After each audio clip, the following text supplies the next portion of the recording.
दुनिया भर में बर्ड्स की कुल 10,000 से भी ज्यादा प्रजातियां पाई जाती है, जिसमें से शुतुरमुर्ग और कैसोवेरी को सबसे बड़ा और शक्तिशाली फ्लाइटलेस बर्ड माना जाता है। पर दोनों पक्षियों के बीच का युद्ध का परिणाम कई लोग जानना चाहते हैं, तो वीडियो में अंत तक बने रहें। ऑस्ट्रिच को विश्व का सबसे बड़ा और भारी पक्षी माना जाता है।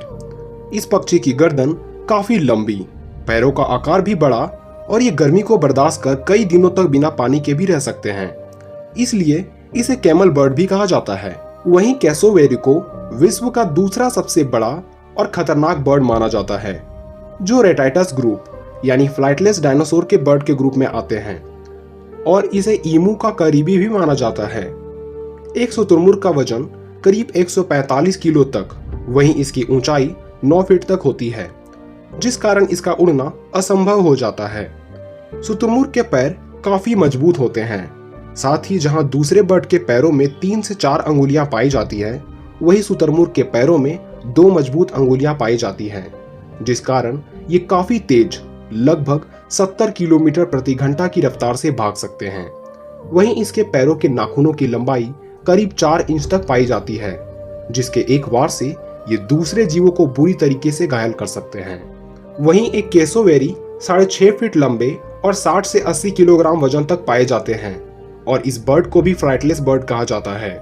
इसके पैरों के एक वार से ये अच्छे अच्छों को तारे दिखा सकते हैं। कैसोवेरी के पैरों में 3 अंगुलियां पाई जाती है, जिसमें लगे नाखूनों का आकार 4.7 इंचेस तक होती है, जिसका इस्तेमाल कर ये किसी को भी मौत के घाट उतार सकते हैं। शुतुरमुर्ग ज्यादातर पूर्वी और पश्चिमी अफ्रीका में पाए जाते हैं, पर लगातार शिकार होने के कारण इसकी कुछ संख्या अब सब सहारा अफ्रीका में मौजूद है। शुतुरमुर्ग को मरुस्थलीय जमीन में रहना पसंद है, ताकि ये दूर तक आसानी से देख सके, और कुछ केस में ये शिकार भी किया करते हैं, इसलिए इसे ओमनिवोरस भी कहा जाता है। जबकि कैसोवेरी को आप ऑस्ट्रेलिया तथा न्यू गिनी में देख सकते हैं, और इस जीव को शुतुरमुर्ग के विपरीत घने जंगलों में रहना पसंद है, ताकि ये दूसरे जीवों की नजर से बच सके।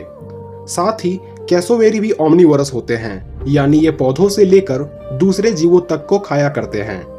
शुतुरमुर्ग को ज्यादातर झुंड में रहना पसंद है, जो 5 से 50 की भीड़ में पाए जाते हैं, जो दिन का ज्यादातर हिस्सा घूमकर और फूड की तलाश में बिताया करते हैं। झुंड में से मेल ऑस्ट्रिच को ही मुखिया माना जाता है, जो अक्सर भूरे फीमेल ऑस्ट्रिच से अलग काले रंग के होते हैं, और ये काफी टेरिटोरियल भी होते हैं। ऑस्ट्रिच को पानी मिलने पर ये उसमें तैर भी सकते हैं।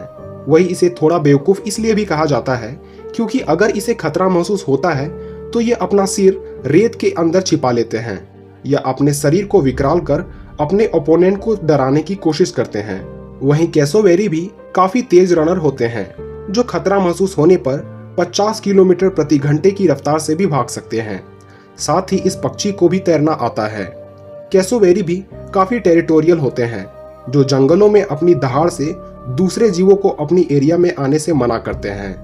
तो जब कभी भी इन दोनों जीवों की आपस में लड़ाई होती है, तो ऑस्ट्रिच के जीतने के चांसेस ज्यादा है, क्योंकि कैसोवेरी के मुकाबले ये काफी बड़े, स्ट्रॉन्ग, तेज और शक्तिशाली नाखूनों के मालिक होते हैं। और इस युद्ध में शुतुरमुर्ग की ऊंचाई भी इसे कैसोवेरी की मार से बचा सकती है। वहीं कैसोवेरी बड़े जीवों का कभी शिकार नहीं किया करते। ऐसे कंडीशन में जीत ऑस्ट्रिच की तय होती है। इस पर आपकी क्या राय है, हमें कमेंट में लिखना ना भूलें।